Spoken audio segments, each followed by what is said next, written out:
Give me 1 second. Yeah.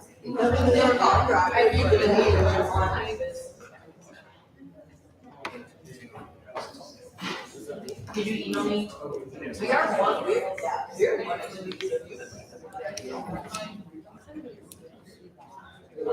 What are you doing? Okay. Go. Like the boards, you have 1 minute.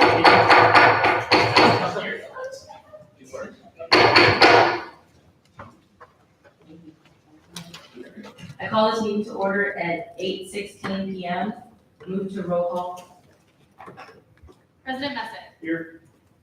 Vice President Fennell. Here. Treasurer Miller. Here. Director of Campus Programming Glenn. Here. Secretary Smith. Here. Director of Publicity Jones. Here.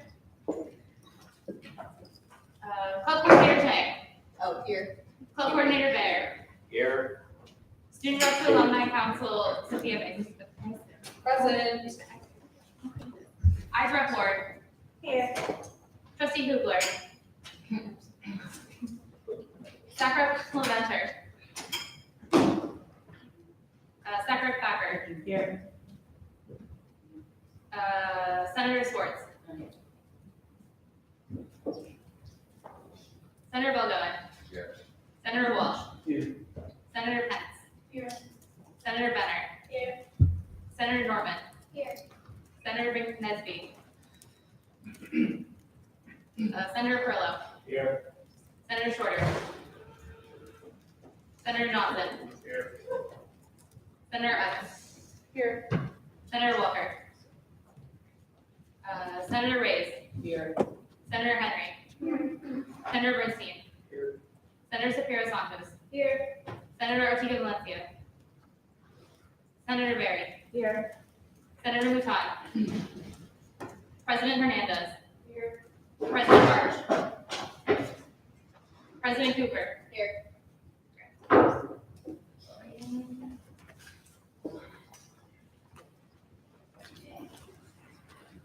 Do I hear a motion to approve the minutes? Yes.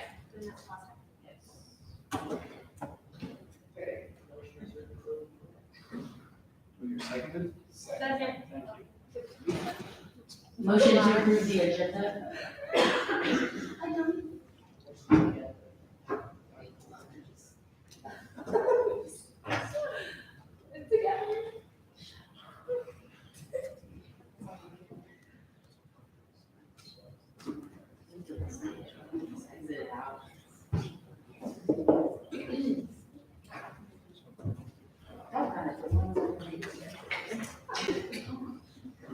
Do we have a motion to approve the agenda? Thank you, Mother. Moving on to student speak out, are there any students who wish to speak out tonight? All right, moving on to guest speakers, we have Michael Dunn, the Title IX coordinator.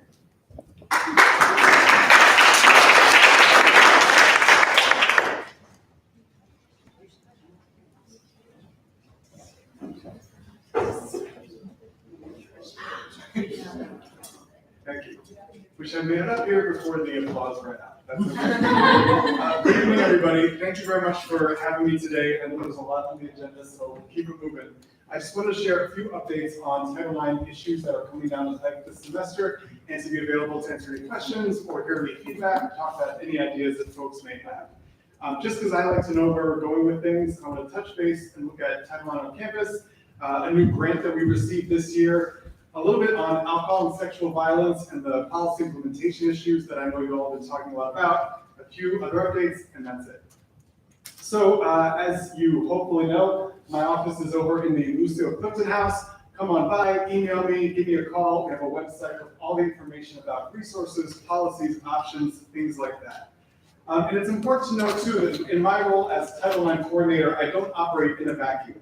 There are two deputy Title IX coordinators, Kyle Bishop in Student Affairs and Shannon Jarbo in Human Resources, since Title IX covers everyone on campus, employees as well as students. They're the two people above me on that chart. In addition, on the Title IX team is Dean Brown, Tressa Setlak, the head of public safety, Kelly Muldoon, the staff therapist advocate in the Wellness Center, and Erin McDonald, who is the women's lacrosse coach and the senior woman administrator in athletics. And so as a group, we work together on policy issues, communications, trainings, raising awareness, all sorts of things, as well as working on the reports that the college receives, right? So there's a group of us working to make sure that we're doing the best, most conscientious, thoughtful, sensitive job that we can. And one way to look at Title IX processes, there are kind of 10 key things to know, right? First, whether it's a formal investigation or an informal process, we try to be as prompt as possible, often completing it within 60 days. We strive to be fair to all parties, the accused person, as well as the person who is raising the report. We use the preponderance of the evidence standard. We keep the process as confidential as possible. All of our personnel are trained in Title IX compliance. This past summer, I went to Ohio and exotic Baltimore for training on kind of advanced Title IX coordinator stuff, training on due process, and training on prevention and climate surveys. All of our processes are compliant with state laws and federal laws. If you're involved in a Title IX issue, you can have an advisor of your choice, whether that's a friend, a lawyer, a parent, a coach, whoever you want. We put in a lot of different interim measures to protect folks, things like no contact orders. We can change academic situations, housing situations, work, all sorts of things like that. We impose serious sanctions for serious misconduct. Every year that I've been here, we have removed students and employees from this campus when they've been found responsible for violating the Title IX policies. And last, and perhaps the most important thing, we respect you, and we want to make sure that everyone's treated with respect and dignity throughout the process. So, one fun thing this past summer is we got a grant. It was the Sexual Assault Prevention College Initiative Grant for 2018 from the Maryland Department of Health. And we're doing two big things with this grant. Some of you may be familiar with Bringing in the Bystander, which is the bystander intervention program that we started rolling out last year.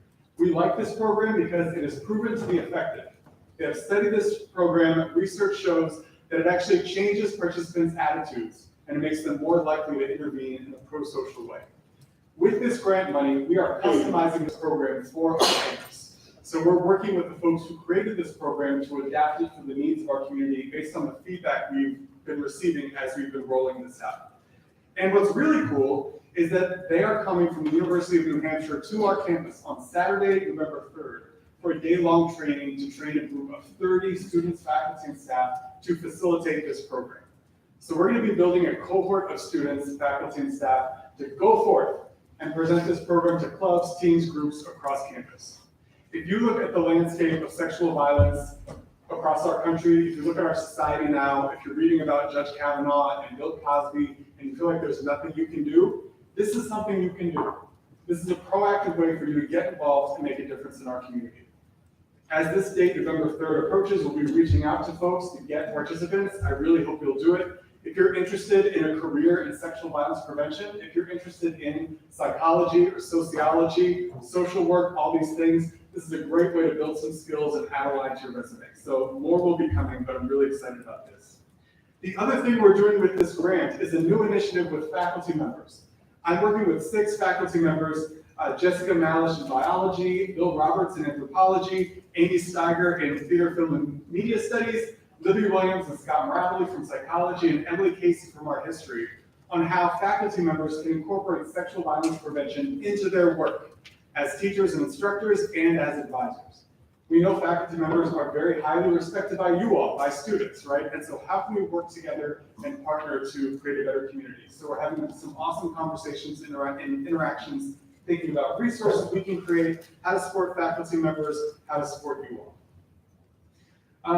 So I'm gonna skip this. I was changing this presentation a whole bunch 20 minutes ago. Didn't quite make it here, that's all right. Let's talk for a second about the whole policy implementation piece. I don't know if it's appropriate to see if anybody wants to talk about that or has questions now. I know that it does relate to some Title IX concerns. Folks have raised those. There is definitely some correlations, frankly, between sexual assault and alcohol use, right?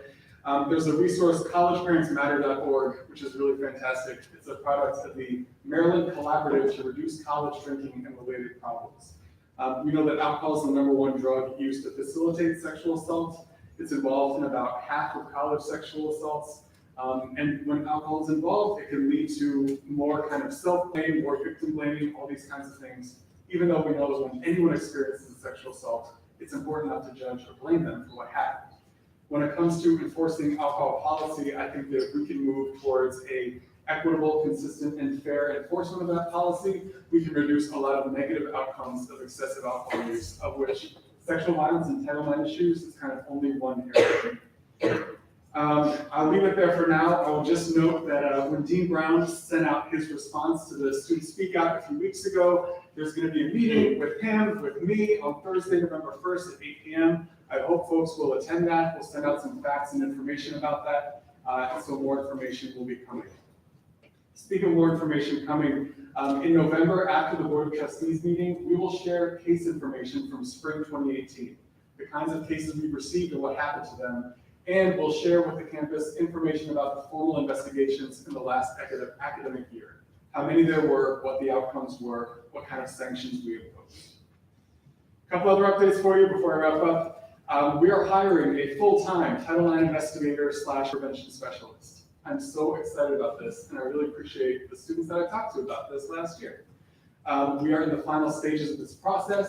This person will take the lead on Title IX investigations along with other folks in our community, and they will take the lead on amplifying and deepening and elevating our prevention efforts, making sure that we're using best practices, that our work is research-based, and that we are doing the best we can. So super exciting. Another chance for you to give feedback. We're having focus groups on Title IX. Is it going well? Is it going bad? Is it in the middle? We want to hear from you, right? We want to build on the climate survey we did in the spring and dig a little deeper into student perceptions of safety and student perceptions of how the college would handle sexual misconduct. So we'll be sending some information over good old Inside SNCM and in other ways to see if folks are interested in participating in these focus groups. We're bringing in some outside folks to help us out, so that's another way to make your voice heard and share some ideas.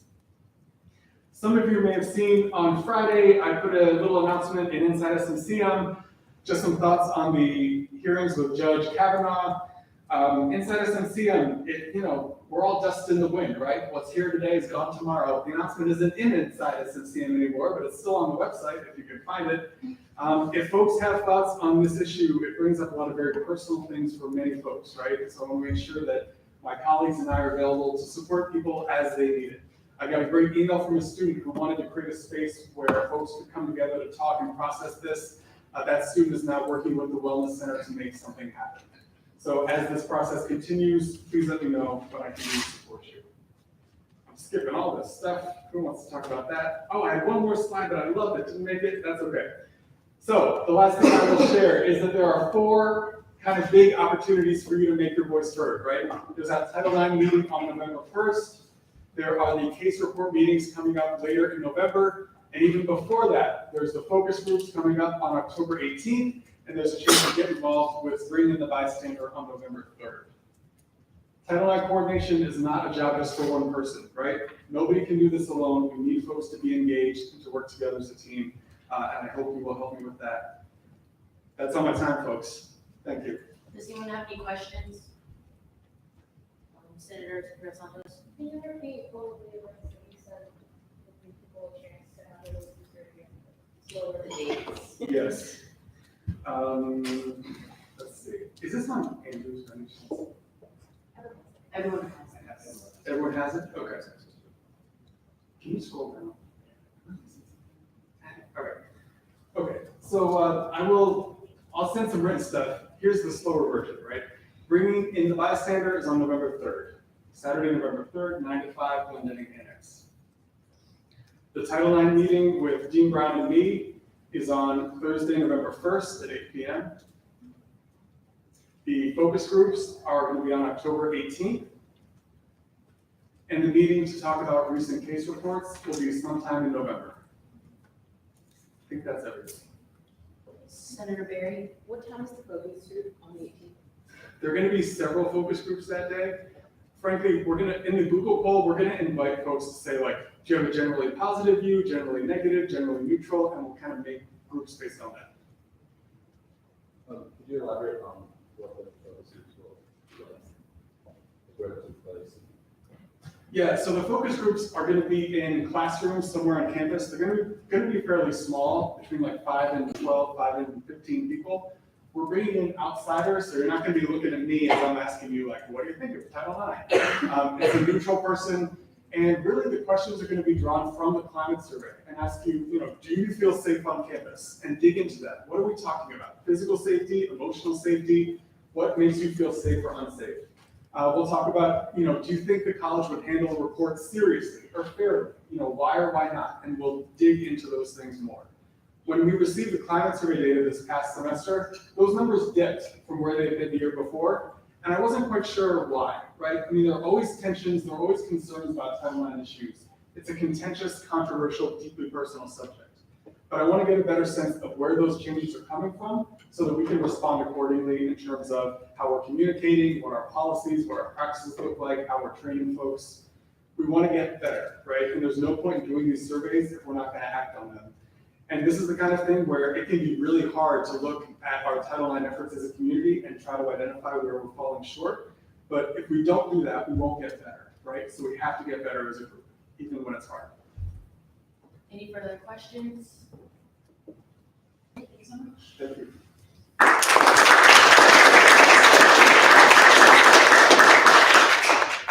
Okay, Joanne Goldwater, Associate Dean for Attention and Student Success. Good evening, everyone. How are you? Okay with you, like, don't try to squeeze back there? Thank you. I'm here to chat with you a little bit about accommodations for students with disabilities, as well as to give some updates on the Office of Student Support Services, also known as OS3. We're located right upstairs in Glendenning 230. We open most mornings at 8 a.m., some mornings as early as 7 a.m. We're testing for students, and we close sometimes. I just closed the office a few minutes ago because we had a student testing. So we close around 5 o'clock sometimes, as late as 9 or 10 o'clock at night. I believe Mary Dorsey was here a week or two ago, maybe. I don't know if she shared with you all of the student success workshop dates that we have coming up, but just in case, I came prepared. So these are for you to share with your peers. Our student success academic skills workshops are open to all students, not just students who are having difficulty in classes or on academic probation or academic warning. They're open for everybody because our students are really focused on their classes and doing well. They want to improve their GPAs. So please share this widely with folks that you come in contact with, whether they're your teammates, club members, your residents, your commuters, your friends, whoever could benefit from that. The mission of our office is to provide services, support, resources, programs, activities that will help students be successful, thrive, and persist to graduation. We do a lot of outreach to our students. We work very closely with a whole bunch of students. We started doing a check-in in our office, and in the first week, we had 70 students coming through our office doors for some sort of service, support, testing, whatever. 70 students in 1 week. That's a lot of people. Whether it's because they can't afford to come back to school next semester because the parent lost a job, and they don't know how they're gonna finish paying for this semester, let alone next semester.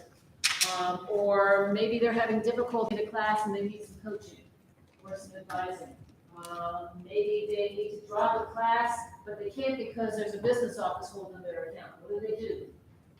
Maybe they're having a roommate problem. All sorts of different issues come into our office. We are not just looking at students academically, we are looking at students holistically. So please help get the word out. We want to help students. We have the best jobs on campus because we don't have to be mean. We just need to help people. And who wouldn't like that, right? Now, there are times when we do intensive advising, which is very direct one-on-one frequent advising, and then there's intrusive advising. And that's where you might see me in my former role as the Director of Residence Life and Associate Dean of Students. I had 24-hour access to the residences. I still have it. So there are times when I'm gonna be knocking on the door saying, hey, I've heard from your professors that you've been missing class.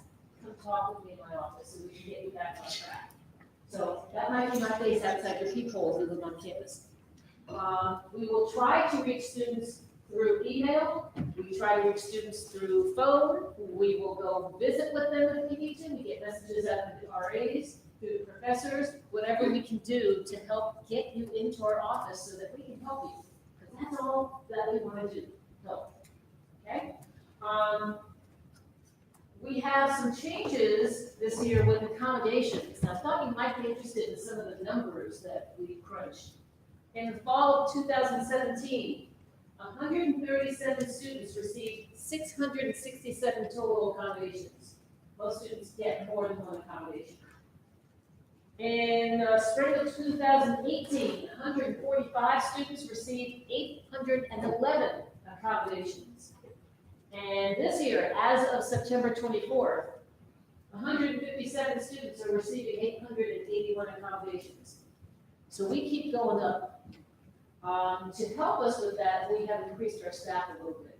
So we've got a member of the faculty who is helping us to evaluate the requests for academic accommodations. We have a committee made up of representatives from the Wellness Center, from Residence Life, and our office to review the housing accommodations requests, cover annual single room requests, that sort of thing. We also hired a new student support specialist, Sierra Williams. She just started a couple weeks ago. I hope you'll stop by and say hi to her, and when you see her around on campus, please welcome her to St. Mary's. And we are in the process of doing some interviews this week for an assistant coordinator of accessibility services. This person will be overseeing the testing center, helping us with assistive technology, that sort of thing. So we need the support in our office, along with Mary and myself, because we have increasing numbers of students who are coming to us who need accommodations.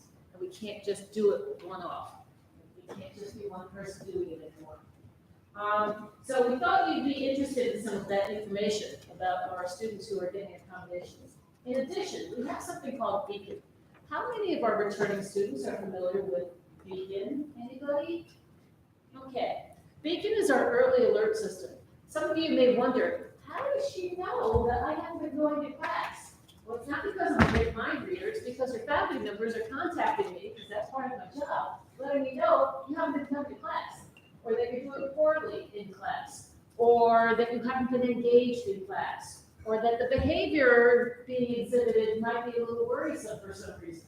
So they get in touch with me, and then either myself, or Mary, or Sierra, or maybe it's your head coach if you're on the varsity team, maybe it's the RA doing some outreach, but somebody's gonna do some outreach to you so that we can try and figure out what's going on and what can we do to help you, okay? So that's what Beacon does. We have notifications, updates that the faculty and staff put in, that's just kind of FYI stuff. Alerts are something that's at a higher level. It requires us to do something to lower that alert. It will stay as an alert, an active alert, until somebody makes some contact with that student and comes up with an action plan to help that student move forward. So I'm in charge of that Beacon system. So when you hear people mentioning Beacon, it's our early alert system so that we can keep people on our radar, get them what they need in terms of support, resources, whatever, so that we can get you back on track so you can thrive and persist to graduation. Let's remember that just like admissions is not just for the admissions office, lots of people have to be involved with recruiting on the campus. Everybody is involved with retention. You as SGA members, you as students, Michael, Stephanie, everybody, faculty, we're all involved with retaining our students and helping them be successful. So please help me so we can help you better, okay? That's my update. Does anyone have any questions? Once, twice. Thank you. We have Stephanie and Ashanti from the Wellness Center.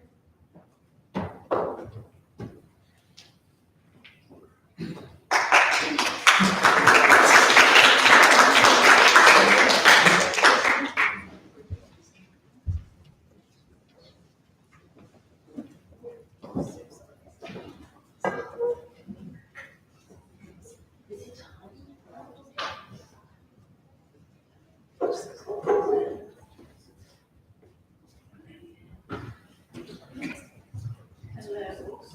So I am the fellow for this tobacco-free grant campus initiative program we're doing. And Stephanie is the director of all that, so she's gonna be here to help me answer questions if you guys have any after my presentation.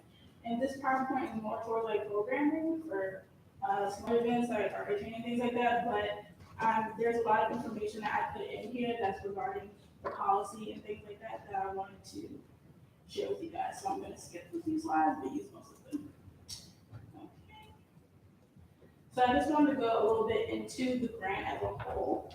The Tobacco-Free Generation Camp Initiative is designed to decrease the number of people who get sick and die from tobacco-related diseases by reducing tobacco use among college students. The grant is a part of the American Cancer Society's Tobacco-Free Generation Campus Initiative to deliver the first tobacco-free generation by expanding the number of campuses across the country that relate to smoking and tobacco use. The grant will help St. Mary's College students, faculty, and staff to develop and execute strategies for 100% smoke and tobacco-free campus.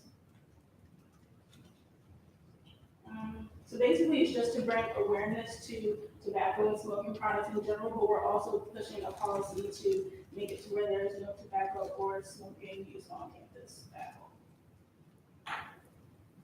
And this is like an activity, like I said, this is part of like programming I'm doing later, so we're obviously not going to do that tonight, but these are a few questions just to think of. Like, do you believe tobacco is harmful? Do you believe smoking is harmful? And do you think the campus should go tobacco and smoke free, and why? Okay, just to go into a few things about tobacco, I'm not going to read the full slide, I'm going to give a gist. Tobacco is the preparation of the nicotine-rich leaves or plant in the nightshade family, which are cured by a process of drying and fermentation for smoking or chewing. It's the single largest preventable cause of disease and premature death in the United States, killing up to half of its users. Cigarettes cause more than 480,000 U.S. deaths annually, and they're responsible for approximately 30% of all cancer deaths. The products include cigarettes, e-cigarettes, rolling tobacco, smokeless tobacco, pipe tobacco, vapes, vaporizers, and dissolvable tobacco and cigarettes. Smoking. Smoking is the emit of smoke or vapor, which is like some substances diffused in air in the state of liquid or solid. And there are 4,000 harmful chemicals in cigarette smoke. Some of these are hydrogen cyanide, and so on.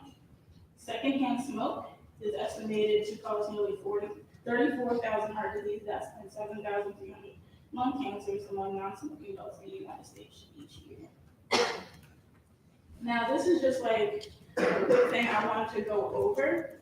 You guys can have a chance to like answer if you want to. It's a true or false activity, and I just want to go over them just to add a little bit of basis to the reason why we did this policy in the first place. Because you notice there's been a few things that people don't know about tobacco and smoking, and this is kind of to help clear up some gray area. The first one is benzene is a chemical found in cigarettes and gasoline. Is that true or false? True. Yes, it is true. A lot of people don't know that. In fact, I told people that it's also found in gasoline, like some smoking gas. Okay. The second one is menthol cigarettes are healthier than regular cigarettes. False. False. Menthol cigarettes could be more addictive, but a cigarette is a cigarette no matter what. So it works for that. Tobacco products labeled natural or free of additives are healthier. False. Yes, just because it says it's natural or free of additives, doesn't mean it is safe for a still tobacco product. 1 hour hookah session is worse than 1 hour of cigarette smoking. True. Yes. A lot of cigarettes in that one session. I mean, it's pretty much the equivalent of several packs of cigarettes in that one session. Urea, an ingredient in urine, is put in cigarettes to make liver. True. That is true. Yes. So that's one, isn't it? Vapes and e-cigarettes are healthier to use and can help a person stop smoking conventional cigarettes. False. Yes. So many people have told me that it's a healthier version and it's not the same as cigarettes. No. Smoking, going through one pod, which was like, for example, like rules, is the same as smoking one whole pack of cigarettes. And if that's in e-cigarettes that say there's no nicotine, they replace it with flavoring that has way more chemicals than just that one chemical nicotine, so that makes it even worse. So, it just gets worse as it goes down. And the reason why they sometimes get away with this misinformation is because e-cigarettes don't have the same regulations as regular cigarettes, so there's stuff that they don't have to say about it. And we don't do this is the resources and the community, that's really bad. And basically all I want to do is end it with, we're not doing this to like stop people from doing what they want to, we just want to have a healthier campus where everyone is here and included in the community. And I know a lot of people have been looking forward to a policy like this anyway, so I'm happy that we're creating the policy and getting this pushed out. And if you have any questions, concerns, or comments, you can contact the Wellness Center or me. Doesn't have any questions? Senator Walsh. So, if this campus went smoke-free, would there still be like areas for students designated to smoke? No, actually, we have a draft of a policy available. We're gonna link it on our Wellness Center webpage. I'm Stephanie, I'm the Assistant Director of the Wellness Center. But if you go there and look at it, you'll see that it doesn't account for smoking areas. Yeah, like for example, right now we have like you have to be 50 feet away from the door, but as you can see, a lot of the boxes are by the door, so that's at least the purpose of that rule. But yeah, this means that literally anything that the campus like owns or operates on something you can't smoke away to that. Student rep board. Are you looking for like students to sign on to this, like for support? Yes, absolutely. And anybody that's interested that wants to be involved, please contact me at the Wellness Center. I would love to have a Senator Schwartz. So I'm not addicted to cigarettes. Oh. I don't know how addiction works, but would it be cruel to not give someone who's addicted to cigarettes a place to smoke? You know, that's a great question. And it's just, like, it's hard because it is an addiction. And people that stop smoking do go through withdrawals. So there are cessation support. The brochure that I passed out lists a few of them. And you'll see on there that the health department offers classes that people can sign up for, and they're 8-week classes.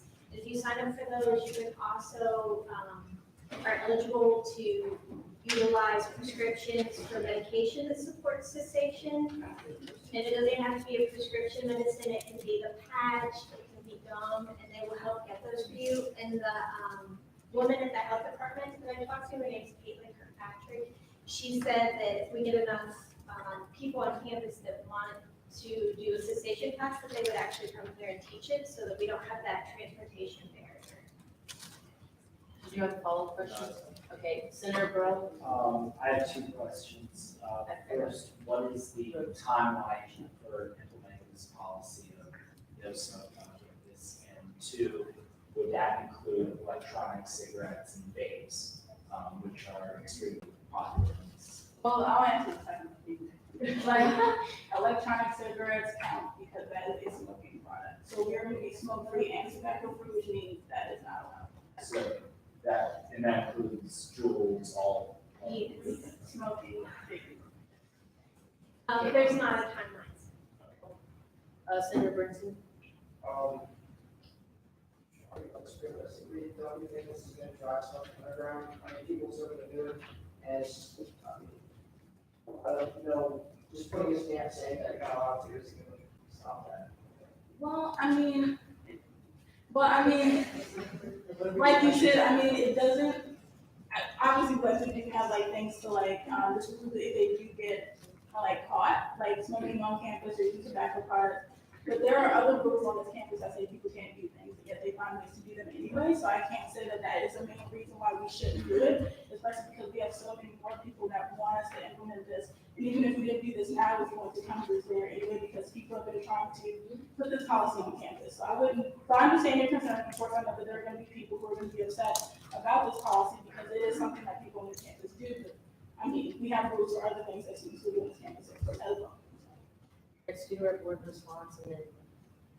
And I think our college is like the only one in Maryland who isn't a smoke-free campus, like Towson, UMD, Morgan, Bowie, like all of them are like smoke-free campuses. So it's not like something that's like crazy with like orange. Have you thought about how this is gonna impact all of our staff? Because I know a lot of our like grade room staff and groundskeeping, housekeeping do smoke, and so this isn't just affecting our students. This would be affecting the employees as well, so like, it's one thing to ask a bunch of 20-year-olds to stop smoking, but people that have been doing it their whole lives, that's a whole different thing. So like what, and I know you're talking about like this class and potentially bringing it to campus, but I mean, that's a pretty hard thing to just implement cold turkey for a lot of these people. Well, I will say that like this is something coming, so it's not like we're like starting policy tomorrow, it's just like you can no longer do that. There's obviously going to be a timeline for people that know what's coming, but we are talking to the representative, like the union representatives and the people on the staff and the faculty. So it's not like we're just like, because the campus is a community, so we're talking to every single person involved. It's not like we're implementing this and we're like, we're focusing on the students, we're focusing on everyone. And we listen to their concerns and we're in talk with them. So if they're coming any problem, we'll work that out. Renee Chang.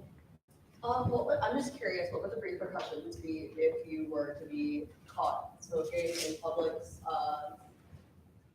It's actually all part of the draft policy. Okay. Again, Right. don't have a link yet onto the website, but it will be. And we took it from the smoking policy that already exists. Does anybody, you don't know that we actually have a smoking policy on campus that has enforcement and repercussions? It's actually not. It's no state vehicles, no state buildings, but in there are enforcement and repercussions for the staff as well as students. And so the policy, the draft policy that we have tracks with the current smoking policy that was enacted, and I can't remember what year, but that is when that came out from the governor that said that all state facilities need to smoke free. Right, but like the enforcement and and in terms of like repercussions for what would happen. Right, and so our current smoking policy has that, the one that's live right now, and then the draft policy tracks exactly with those that already exist. And I I'm just curious. Like it has specific things for like if you're faculty, if you're staff, if you're a student. Right. And like right now, we have this draft, like that's one reason why we're sending out, because we want to make sure that there was at least some set of like guidelines that people like look at. But we're still meeting with like other people in the college to make sure that we have a set policy for that. So whatever you see now is a draft and pretty much. All right, does anyone else have any questions?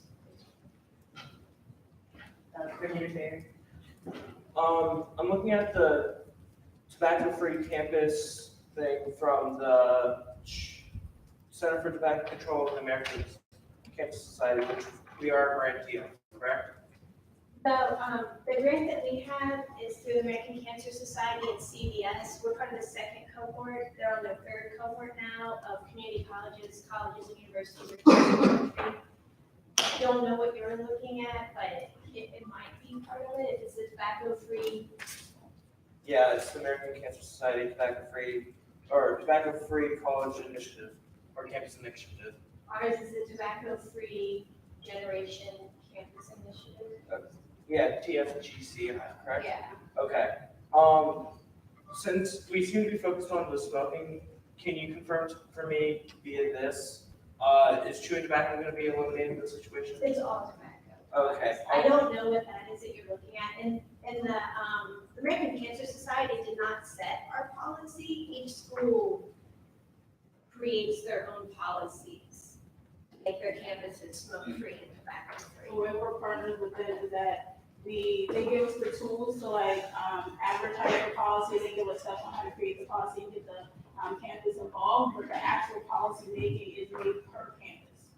So like our policy is not the same policy as other colleges. That part's different. They're just our partners for that, and they also give us funding to do what we're doing. In the brochure, you'll see that I listed some other schools that were part of our cohort. But something that I found really interesting when I applied for this grant in the spring of 2017, I think, University of Kentucky is tobacco and smoke-free. I don't know if anybody knows anything about Kentucky, but it's a slightly tobacco-heavy state. And they haven't just been smoke-free, tobacco-free for a couple years. They actually are like the gold standard. And it's not just their main campus, it's all their campuses, including their hospital and health centers. It's everywhere. It's parking lots, it's no smoking, no tobacco use, no e-cigs, no Juul, no anything, anywhere on their campus. And I really, if you guys are interested in it, either you have strong feelings for or strong feelings against, I really encourage you to look up what they have done on their campus because it's pretty phenomenal. And then you can also email us like any other questions you have or any concerns, because we don't want to make it seem like it's something that we're pushing on you. We do want to talk to you guys, but it's something that the college has been putting in place for you. It's just that now is the first time it's being advertised and it's actually going to. Very short. So are you saying that there's zero smoking on campus? Their students will never do it. That's what's in the policy. Yes, and they have their own like task force of 8 hours of their students that write up people and get warnings and have them sent to conduct board or have on their records for it if they are caught. So like, even if there are people who still try to go against rules, they have ways of enforcing it. Like a secret cookies, like that. Well, the students is like. Are you talking about University of Kentucky or what's in our policy? Yeah. At University of Kentucky, they actually have, I can't remember what they're called now, but they do have students and staff, they even have community members that feel really strongly about it. They're not secret. They're not like totally undercover, like CIA, smoke police. They're just people that identify themselves and actually hand out information cards to people when they see them smoking or going against policies, because creating a smoke-free and tobacco-free campus community is not just about the staff, faculty, and students, it's also visitors too. And so sometimes visitors don't know. Okay, I'm gonna ask that anyone who has any more questions, please email them. Thank you, Dennis.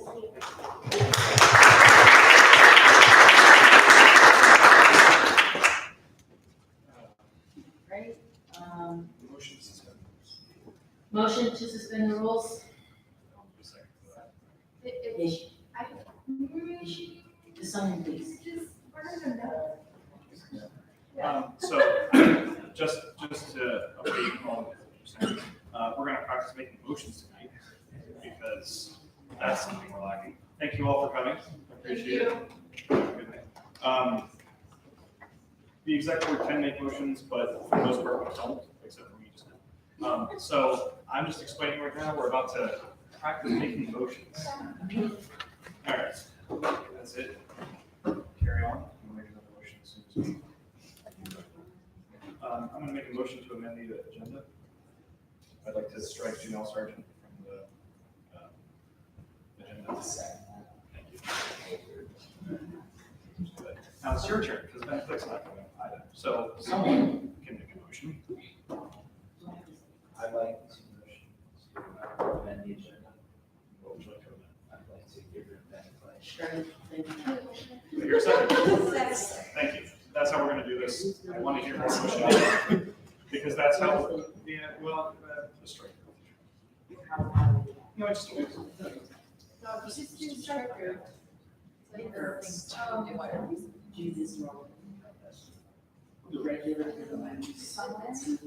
While she's doing that, we're not really doing what we need to do, as far as like the Senate. We need to follow Robert's Rules of Order. We need to have senators making motions to approve the minutes, motion to approve the agenda, motion to move roll call vote, and everyone's very quiet. And I'd like you all to start actually, start taking control of how meetings run. Okay? That's what I'm trying to get across. That said, moving on. All right, moving on to new business, Sky Club Constitution. Do I have a representative from Sky Club to speak on this? James? Just talk about it. Oh, okay. Okay, gotcha. Okay, so it's called Sky SCM. It's mostly a meditation club where we'll be meeting twice a week and I'll be teaching meditation that is like mostly mindfulness, lasts about 30 minutes. It'll be at the Riverfront Beach, and the main goal of it would be to bring a happiness program to St. Mary's, which is a weekend course where students or faculty can come to the school and pay about $100, depending on how much money I raise for this program. And the course would consist of them teaching you meditation techniques and de-stressing techniques, which could be really helpful for school. You know, there's a lot of times where there's a good amount of stress going around during certain times, so it could be helpful to have it maybe like a week before to finals. There may need to be funded fields, but I'm not sure yet on the price of the full course yet, but. So, so are you saying that the students who want a course have to pay $100 to take it? Yeah, it's $200, but if I raise $1,000, it'll only be $100. Yeah. And the course is about 4 days. It's Thursday, Friday, Saturday, Sunday. And you would be bringing the people on the campus to do that? Yeah, it'll be 3 teachers. Yeah. Yes. So do you necessarily, are you planning on forming a club, or is it just an event that you'd like to put on? I'd say it's a club, but it could lead to the event if I have the funds to raise for it, and I have the amount of interest for it. But I'd say like the first thing is the club, like that's the most important thing. So this Yeah. is like a 4-day thing that you're talking about, Mhm. that's kind of like an end goal, but you want to have this meditation meeting. Yes, exactly. Okay, Yeah. understood. Does anyone have any questions? Any questions, Senator Berry? As it starts to get colder, you know, plans to move Sky inside. Oh, I was gonna move it into the art fitness room when there's times available. I could contact Thomas Fisher for that. Yeah. Anybody?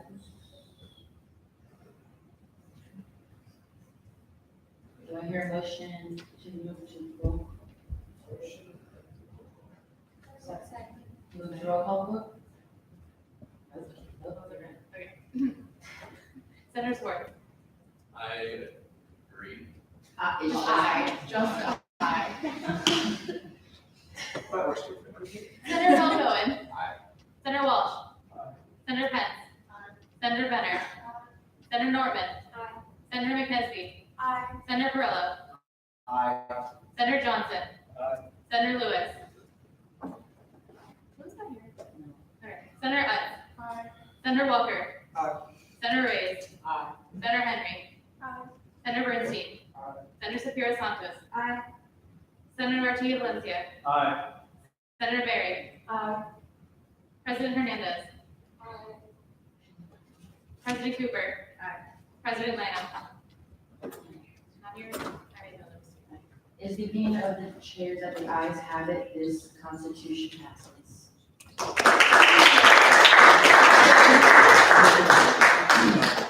Motion to amend the agenda. Motion to amend the agenda. I would like to strike executive order 1801 from the. Oh, because he's not here. 1801 executive order. That's the creation stuff. Because it's not. Very motion to strike. Motion to strike. Right, someone strikes that. Good power. It has been, are we striking it? Oh, sorry, strike the table. We're tabling. Very motion to table. It's motion to table. Okay, fall 2018 emergency fund totals, Jake Miller, please stand. Please stand. Please stand. Not staying. Stand. I'm just saying. Anyway. So, if you look through, so we had our chief on the field on Sunday. We went 4 no shows, which helped with the budget. We have about $1,000 knowledge on sugar. If you have any questions about how we allocate things, most clubs got what we asked for, with the exception of a couple of them. So if you have any questions about how we allocate things, let me know. Otherwise, I'll take any questions. Okay. President Resnick. For clarification, clubs that were no-shows, will they have a chance? Yeah, so the process, if you don't show up on the fields, is you have to appeal to the finance board first, and then we basically decide how much we're allowing you to ask the NJ for funding. Because at that point, since you're not going through the budget process and you're taking from like a larger budget, we don't want you to have the same amount because you shouldn't, clubs who don't show up at the field meeting shouldn't have the same, you're comparing the same as the clubs who did show up. So if they appeal to finance board, we're probably gonna say you have to ask for less money than you originally asked for, if that makes sense. So those will probably be coming up within the next couple of weeks as we try to. Does anybody have any questions?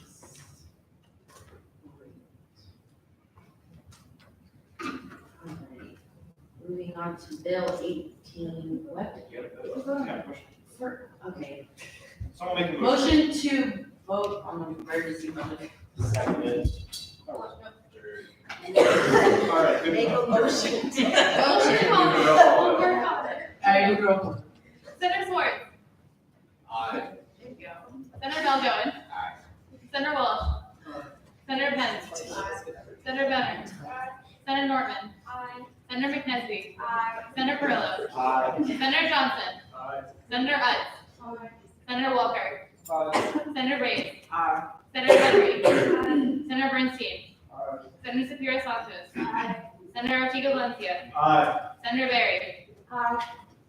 President Hernandez. President Cooper. Is the opinion of the chair that the ayes have it, this emergency budget bill? Aye. Okay. Moving on to Bill 1801, is someone here to talk about? So Ben Click couldn't be here tonight for reasons unknown, but it's traditional that the SGA funds the Twain Lecture Series every year, but every year it's been an annual, we write a bill, we fund it, it passes, we'll come and speak about what's going on, next year we write a bill, we fund it, it passes.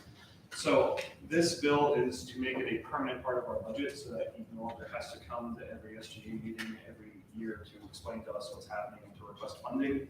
We've done it for so many years, it might as well incorporate it into our standard budget. He will be here our next meeting to talk to us about who's coming to speak, and I'm going to ask, and he probably will continue to keep coming every year despite the fact that he's going to keep funding if this passes. He really tends to like the fact that we fund it for him. It's a significant chunk of what pays for the Twain Lecture Series, and because we fund it, we all tend to have never failed to get front row seats at the Twain Lecture. So, we get guaranteed front row seats if we fund it. If you come home early. So that's what this bill is, and like I said, it's something that we fund every year. This just makes it one less thing we have to talk about every year. And we'll incorporate it, find a way to permanently incorporate it into our budget. Do you have any questions? Very motion move to roll call vote. Motion to roll call. Perfect. Move to roll call vote. Senator Swartz. Aye. Senator Balgoen. Aye. Senator Walsh. Senator Pence. Senator Benner. Senator Nortman. Senator McNesby. Senator Perillo. Aye. Senator Johnson. Senator Utz. Senator Walker. Senator Reyes. Senator Henry. Senator Bernstein. Senator Sapiro Santos. Senator Ortiga Valencia. Senator Berry. President Hernandez. President Cooper. Is the opinion of the chair that the ayes have it, this bill passes? Clap, clap, clap, clap, clap. Huh? Okay. Moving on, bylaws amendment 1802, is someone here to talk about? Hi again. So the Public Safety Advisory Council used to be, yes, also known as PSAC, used to be a standing committee that advised public safety, but it sort of fell apart after a couple of years and tended to only really advise public safety on holidays, big parties. So I want to revive it under the SGA because public safety just got rid of it last year. I'd like to see it become a new standing committee that will advise public safety on actual student concerns around campus, like last year when the power went out constantly. You know, there were actual legitimate issues that came up with those events that we can advise public safety on, because on the nights that they happen, there might be 2 public safety officers and maybe it doesn't get reported all the time. Like, who knows? So that's what this bylaws amendment does, is create a new standing committee that will just meet with public safety. I'd like to see once a week, twice a week maybe, as needed. Concerned, Concern. yes. I'm concerned we don't have our own stand, the committees that are already existing, we don't have people on those already. We should probably do those. Well, that's part of it. Anyone have any questions? Senator Bernstein? Public safety in any way, like, forced or join this effort, or is any way, like, could they just say, we don't really care, questions all? They completely could, but there are larger issues that come up if they just say we're going to ignore you. We can just go and talk to Dean Brown and other people who say, look, we've been trying to raise these issues and they've just ignored us. They tend to listen though, for the most part. Even though it doesn't seem like they do, the issue has become, they've heard our concerns so much that they've compiled into one large issue that is now a part of a capital funding project, which means it's at the highest level of the school and it's just taking it forever to get through. But they have heard us on those issues. So they could say no, but it's not likely. Does anyone else have any questions? Is there a motion to move to roll call vote? Motion to roll call. Second. Move to roll call vote. Senator Swartz. Aye. Senator Belgoin. Senator Walsh. Senator Pence. Senator Benner. Senator Norman. Senator McNesby. Senator Perillo. Aye. Senator Johnson. Senator Utz. Senator Walker. Senator Reyes. Senator Henry. Senator Bernstein. Senator Sapiro Santos. Senator Artiga Valencia. Aye. Senator Berry. President Hernandez. President Cooper. Is the opinion of the chair that the ayes have it, this bylaws amendment passes? Bill passes. Bylaws amendment. I wrote the wrong thing. It's my fault. Okay, moving on to Executive Order 1802, ad hoc student life. Anybody here to talk about that? Hi again. Oh my God. They're all me. I'm sorry, it's just how it is. So it was everyone at Student Speak Out, the big Student Speak Out on September 11th. Sam Barenshot and Dan Belson worked really hard on rewriting the speaker policy and did a great job. And as a result, we are now operating under a limited sort of speaker policy that is supportive of student parties. Because it was so successful, Dean Brown kind of gave the initiative to work on the social host policy and open container policy, and to kind of help them along with that. This executive order creates a temporary standing committee that will last either until the end of the year or to clear their goals, whichever comes first, and gives them all the support they need from the SGA to help those things along, and gives them full discretion as far as accepting help or rejecting help, and any other support that they might feel want in working with these schools. So there's no vote, but does anyone have any questions? Senator Henry? So I just wanted to ask for some clarification. When I sent out the SGA recap to my constituents last week, I believe it was, I said that they had control over revising social host programs. And he actually responded and said that he doesn't have permission to revise social host, only open containers on patios and open door parties policy. Has that changed this time? So when I met with Dean Brown, not met, but at the his response to the Student Speak Out, did say that they were working on the open invite social host policy and open container policy. I did ask him that twice and he confirmed it. So I don't know if that's changed. You know, we're recording this. Does that answer your question? Yes. Senator Barry? Yes, I had two questions. The first being, whether the student life policy review committee seeks to be like a permanent one, because in the order it's temporary. And then the second being whether, it's going to look at things beyond the social host and the student leader policy. I'm sorry, can you repeat your second question? I'm sorry. That's fine. I have it written down because I didn't want to forget. So was it seeking to look at things other than social host and open container policy in the future? Like, I really like how the student speak out went. I think the repercussions of it are an important part in our community development and how we involve students in what's going on campus.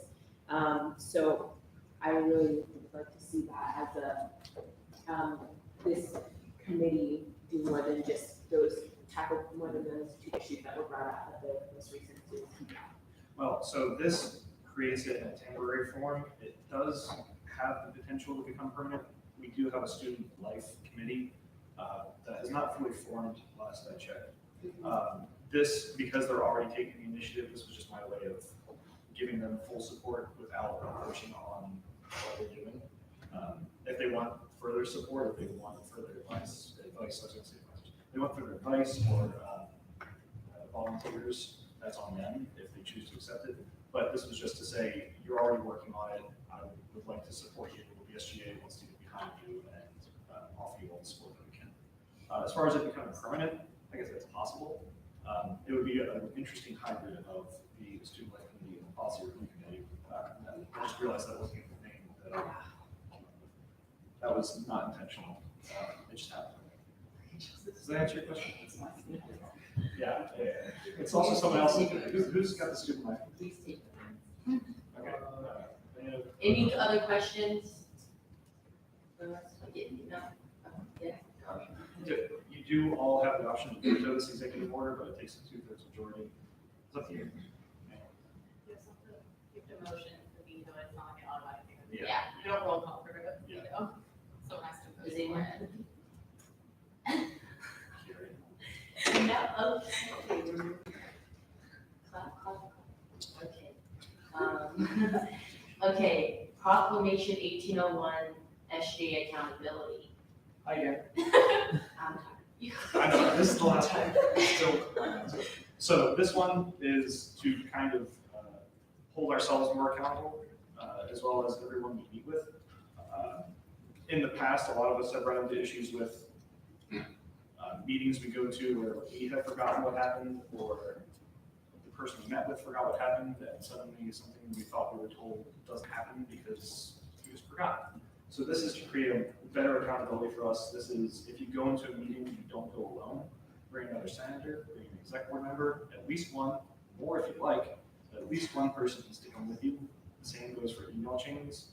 If you're emailing someone in the administration, typically, or a faculty member that has something to do with SGA, if you're emailing about something that has to do with SGA, save the email, yeah, but also don't just email alone.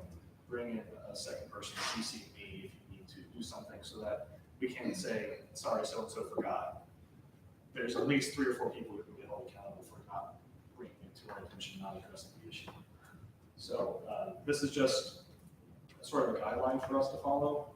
I don't mean for it to be too constrictive, but I would like, there were too many issues that fell through the cracks last year. This is just to kind of crack down on that, keep ourselves accountable and keep ourselves moving forward. Anyone have any questions? Joseph, right? I mean, my concern, like, I get it, we want to be accountable and everything, but I also feel like this could potentially slow down the process. Like, if my constituent, like, I basically feel like I have to talk to another senator before I add their name. Like, for example, when I emailed Dean Brown about social host and, amplified speaker policy, what if, like, the others, no one else in the Senate wanted to be in on that email? Like, what if? You can always CC me without asking. Like I will, if you forget to ask any other senator and you just CC me, that's perfect. Or any other example member. Okay, that's just my concern is Yeah. you kind of kill something like the initiative before it even If ground gets rolled. If you feel too constrained by time, or you have forgotten to include someone, like I said, include me, don't even have to ask. Forward it to someone. Or forward it at the very least. That will also work. Just, like I said, include me, that's a good fallback. Anybody got any other questions? Did we vote on this? Great, I have a okay. question. Yes. Yeah, what defines something like that's SGA? So if someone emails you wanting to speak at SGA, or someone emails you wanting to address some concerns about SGA, students typically will just come, or they'll contact, like, I guess they usually contact someone here. But it could be a constituent, it could be like, this was something that happened tonight, for example, this was my fault. I completely forgot the wellness center was coming, I forgot to include someone on the email. If I had, we would have remembered. I caught it at the time, and we were able to put it on the agenda, but if I had just included someone else, I would have forgotten. That kind of stuff. Yeah, I think also when like if we were to send an email out, what defines something that's like SGA? As long as it's like explicitly, like, They send an student, email. yeah. If it's just like a student concern, it can go both ways. If it's explicitly student government.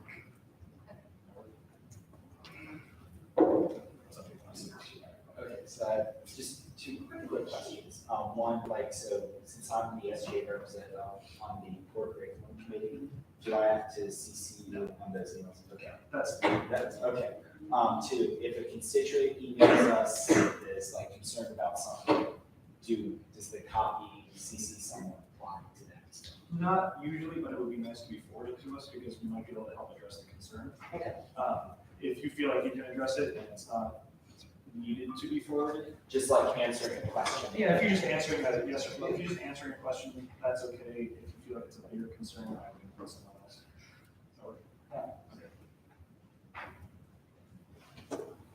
Anyone else? Cool. Moving on to officer reports, Mr. President.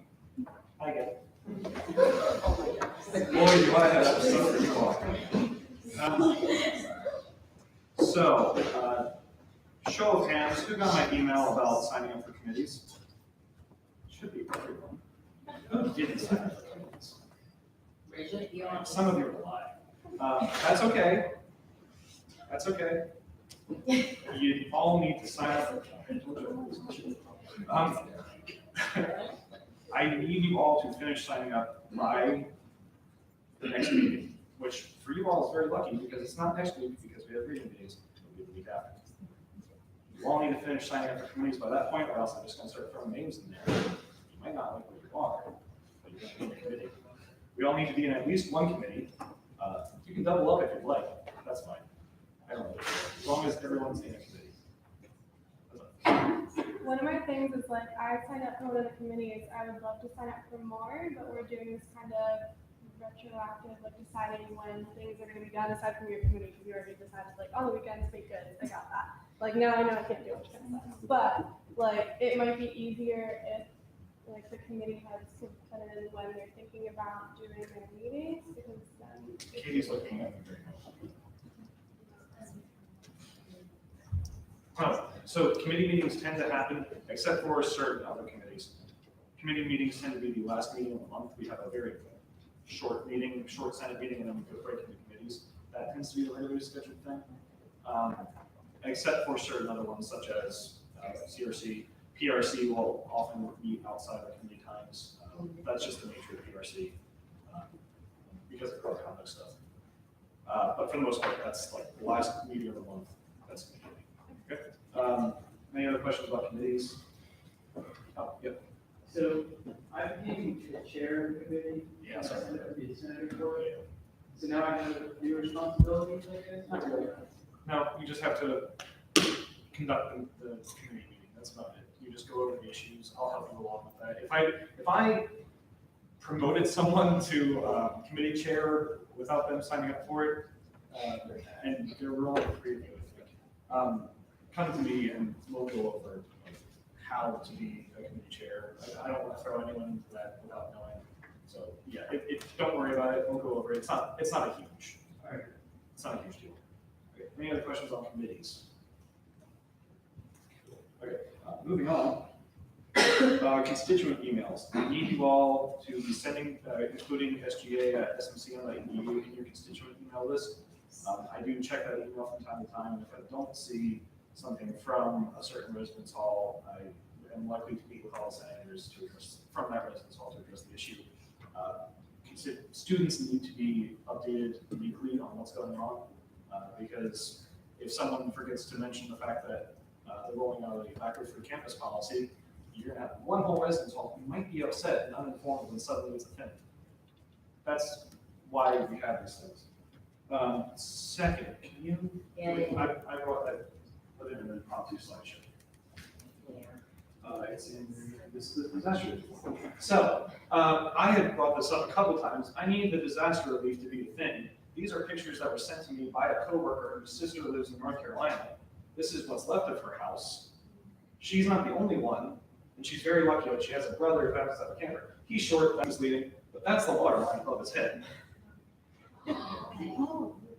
Now, this is what's happening in North Carolina. How tall is he? He's not a big one, but this is what's going on in North Carolina, and this is why I've been asking for someone to head up the disaster relief committee, because people have been deeply affected, and we have a history of working with communities outside of St. Mary's to address these kinds of issues. Does anyone remember? Yes. I did have a question about that. I work at Cedar Point Federal Credit Union, which is a really kind of stable in the community. Basically, I'm just a teller, but they are already collecting things for that. Would you be willing to pair with Cedar Point, and as far as making like donations, money, or object like physical donations, like there was baby clothes and food and diapers and paper towels and those kinds of things, like would that be possible or? It's an option. It's something that could definitely work, but it is not. It's an option. It's something that could definitely work. I have stuck in my mind what we did last year. Which actually was much What was last year? So, does anyone have? Can you bring it up? Last year we did the Hurricane Harvey relief. Where was that? It was Texas. Yeah. Galveston. Okay. We did a big. We helped a specific school in Galveston. We had an alumni who owns a trucking company, and he donated a truck and put a logo on it, everything within a matter of days, like a day actually, I think, and brought it here, and we filled half of the gym with just dry supplies and spent 2 days loading the truck. That's the kind of thing I had in mind. That could still be an option. I'm not looking at it. Yeah, there's a like a Flickr page. And I did a mixed page. I pressed the thing on the page. Actually, can you bring that up? Yeah, stop it. He's fine. He doesn't know. He said that it's fine. All good.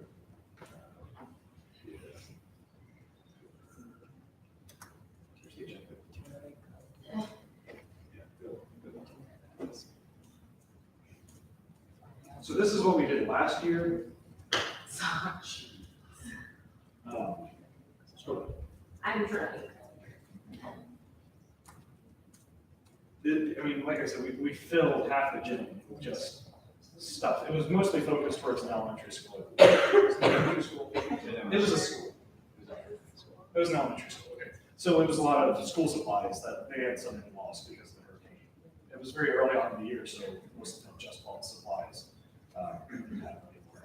Kelly's gone. That's a shame. It's a picture. Yeah, no, back when I did beer. That's me when I didn't have a beer. Oh, baby. Hey, so this is the kind of stuff we did, and that's the stuff we can do again, but I need someone to head up a committee and actually lead it. And if we don't do it within the next couple of days, we're just gonna scrap it and have nothing to do with it. So yeah, this is the kind of stuff I'd like to do. can't reiterate that No, enough. for our It- CF. Not only does it help a community in need, it's also good for us to go and do these kinds of things.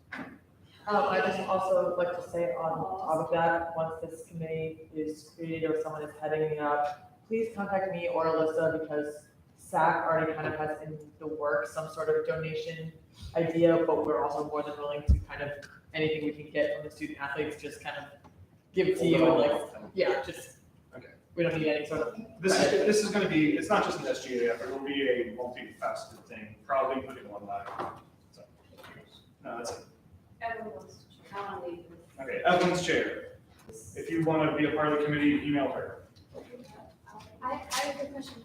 So my hometown, last year was attempting to donate to her, but they, from communicating with the victims of Kentucky, they, voiced that they had like an influx of like physical items and that they weren't able to distribute them everywhere just because there were so many people were donating from all over the country. But so they were asking for donations. That's fine. Part of this committee is to reach out to communities and find out what they need before we do anything. And if they need money, that's something we can work with. Yeah. But the thing is, we just haven't had anyone step up to the plate. That's why Any more questions about that? Okay.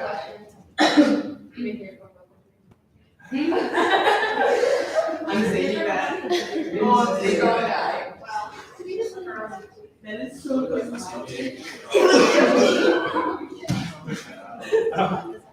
So yeah,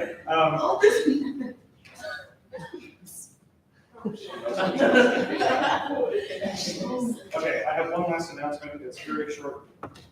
Down to I only need to see 2 senators after the meetings. Nothing big. I just want to talk to you outside of Senate. Okay, they'll be like. All right, Vice President has nothing, moving on. Student Director, I can't say, Student Director Campus Program Event. Okay, so 2 things. First off, we have 2 events happening in the next couple of weeks. The first thing that we have is this Saturday, the 6th. We do have a concert happening in St. Mary's Hall. That starts at 7:30 and will go until about 10 p.m.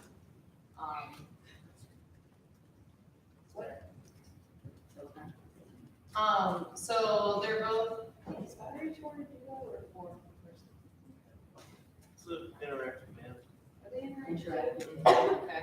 So the first band is called Dakaboom. I think this is their 4th time coming to St. Mary's. So they haven't come in our time. So it'll be new for pretty much everyone. They're 2 people. They're kind of like comedy musicians, if that makes any sense. Oh, okay. Jake's putting links up there. And then the other band is called Battery Tour. And so Jake will also put a link up there that you guys can check them out. But those are the 2 artists that are coming. That will be at St. Mary's Hall from 7:30 to 10.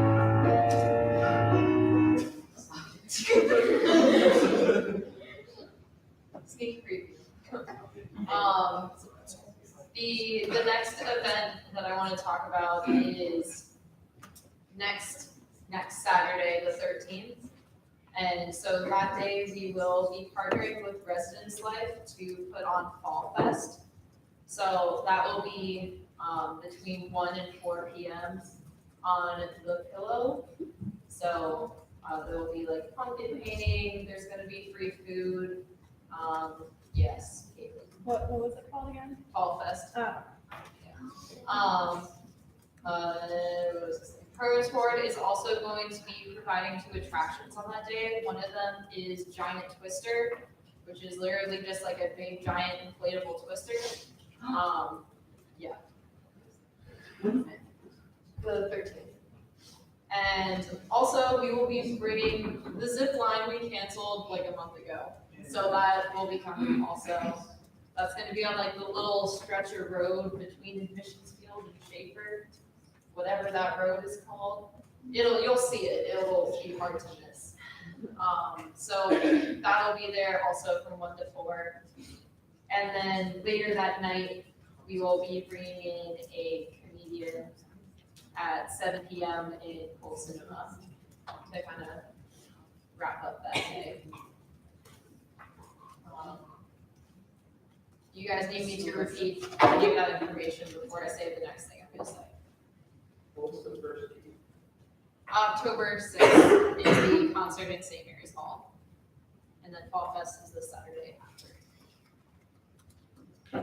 Cool. So, something that Programs Board recently talked about and discussed and decided on is that we are bringing World Carnival back. We are calling it World Carnival this year.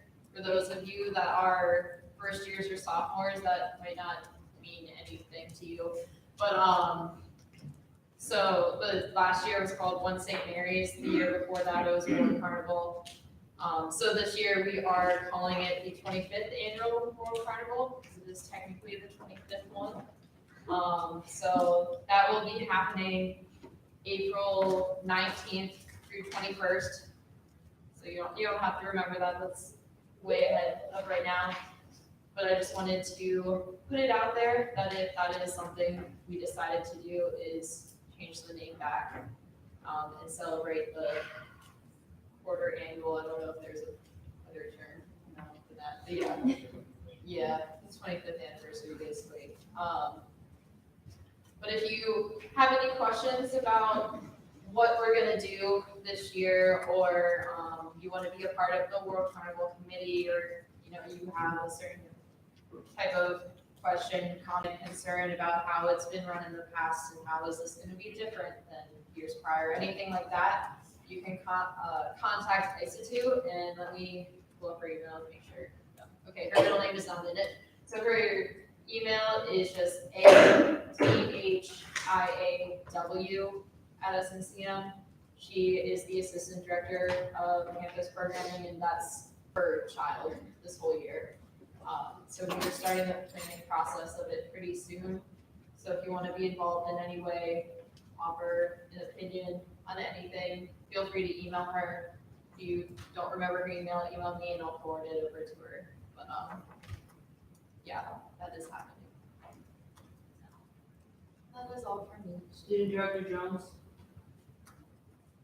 I still need 2 Point News students and 2 Hawk Radio students for publicity committee. I also need another student member for my committee. So just have people email me if they're interested. Club coordinator Shane and Bear. Yesterday we were at the first club council meeting. Basically, we just went over maintaining your clubs for this year. Garden Club got Club of the Month. And we also talked about social media and clubs.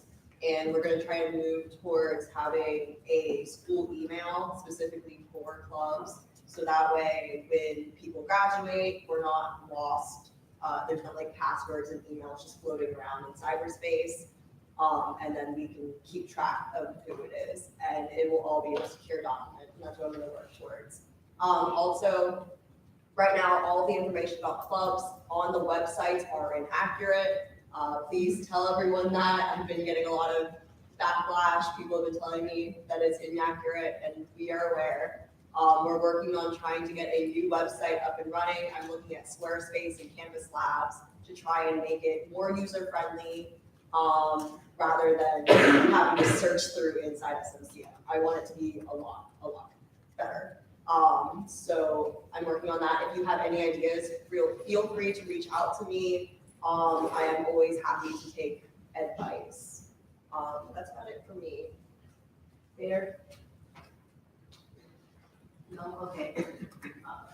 Treasurer Miller. So I mean, if you have any bills that are requesting funding or anything like that from the SGA, please make sure you run me first. Only thing I have a shot with Derek Young, who's watching this film right now, because I probably got him sick. Sorry. I was sick last week. I'm pretty sure he's probably sick because of me. Okay, Parliamentary Hamburger. Alright, one quick thing for all of you all to note is that for attendance, if you're not gonna be here, email me, otherwise it'll be marked as, unexcused. And if you come in late, I can't see like half the room, also I don't know who everyone is yet. So just when you get in, just shoot me an email so that I can correct the attendance for you.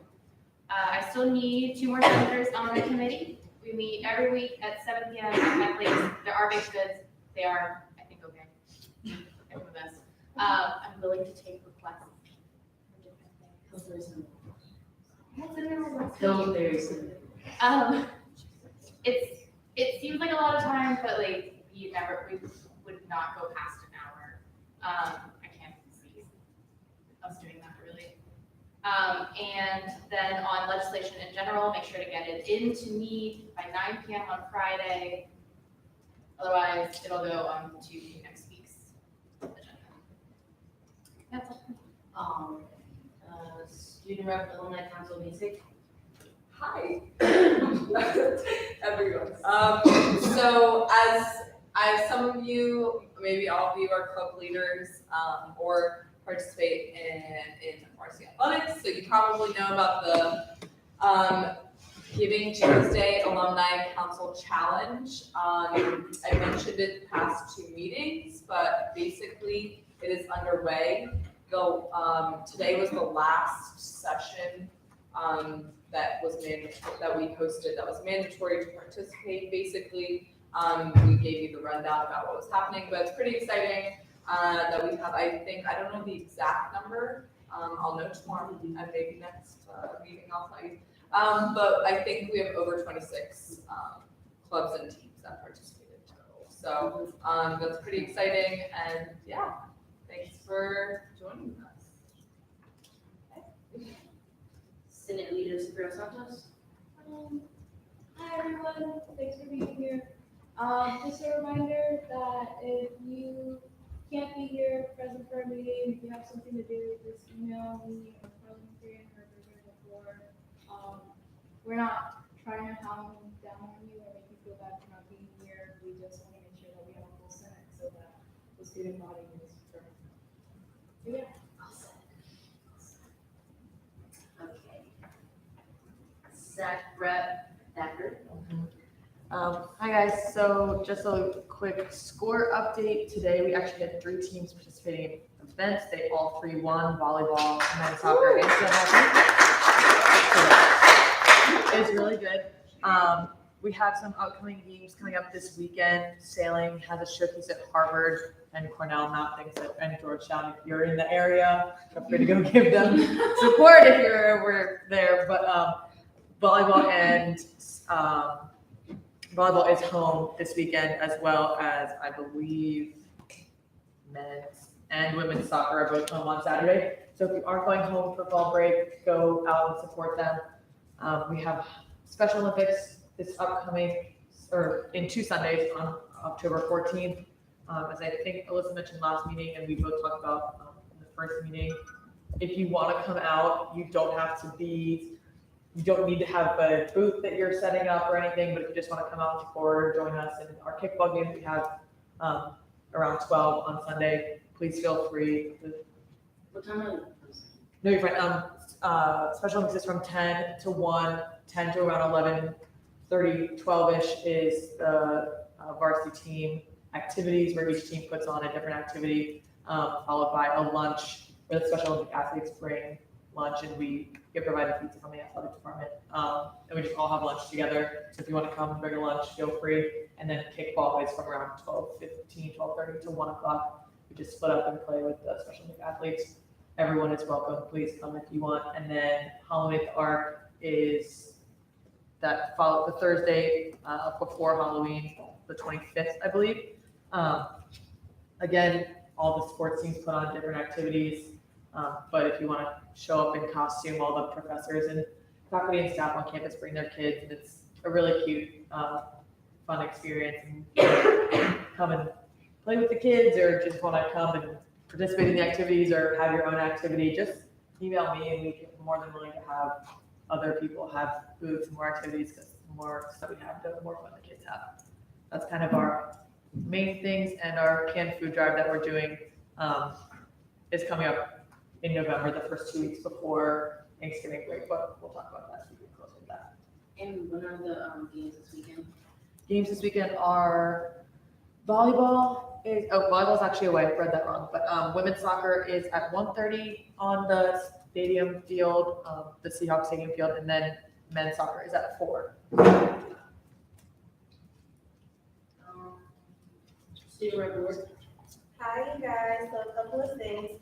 Last week I met with ICE Fellows and Marcus Scores to go over the ICE Rep page on the school website. So we made revisions, suggested different things to add to it. So hopefully that should be up and running soon if it's not already. Today I met with one of the candidates for the diversity assistant position, and he seemed really enthusiastic and energetic about being here. And he said that if he is selected for the position, one of his main goals will be to listen to the students and what we feel we need as far as diversity. So I mean, I just thought that was a really good takeaway instead of him just saying what he plans to do. Like he really wants to listen to us. And lastly, I'm the chair of the committee CREAC, which stands for Cultural Relations Investigations and Action Committee. Basically what it is that anytime issues of discrimination or just anything come up, our job as a committee would be to address those issues, figure out if what particular piece of legislation needs to be passed for it, if we need to allocate it to another committee. I'm looking for senators and student members who don't have to belong to a specific minority group to be a part of it. So yeah, if you're interested, just email me or come talk to me. And that's it. All right, moving on to class officer reports. Are there any class officers with anything present, Hoover? So class of 2021 has 2 fundraisers coming up. One of them, don't worry about putting it in your reports quite yet, but the Sunday after Halloween, November 4th, we're having a Chipotle fundraiser. So you should kind of make your dinner there that night. But don't worry about putting that in there quite yet. The other one though, I would appreciate you to put this in your emails. We're going to be selling Keep St. Mary Here t-shirts. They're not going to have class of 2021 on them or anything, so anybody could buy it. They're going to be plain white, and then we're going to offer the opportunity to tie-dye them. So I don't have time to when we'll be selling them yet, but since we don't have a meeting for 2 weeks, we'll be selling them by then. So if you just put it there that they want to sell Keep St. Mary's t-shirts, I would appreciate it. Just to edit that, I would refrain from putting in weekend after Halloween because you have set the date. Oh, the Chipotle thing doesn't need to be in there yet. Any other class officers? Or any other class officers? Okay, senators. So I'm the student life committee chair, and then any other senators bill with 3 students. If anyone wants to put that in or volunteer as a senator for you. Any other senators wishing to report? Ralph? I need 2 more student members for the policy review committee. People want to know what we do as the policy review committee. Just have them email me, and I will do my best to explain to them. Any other senators wishing to report? Okay, sorry. I'm the chair of the Environmental Protection Committee, and it's just me. So I drove you. Oh, it's not just me. Everybody said statements. Miller? Say, talk to me, yeah. I have a student that's. Which one? I don't know. They're all just.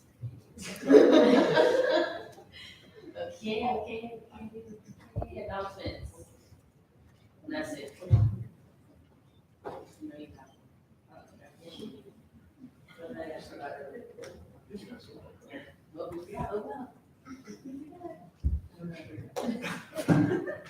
All right.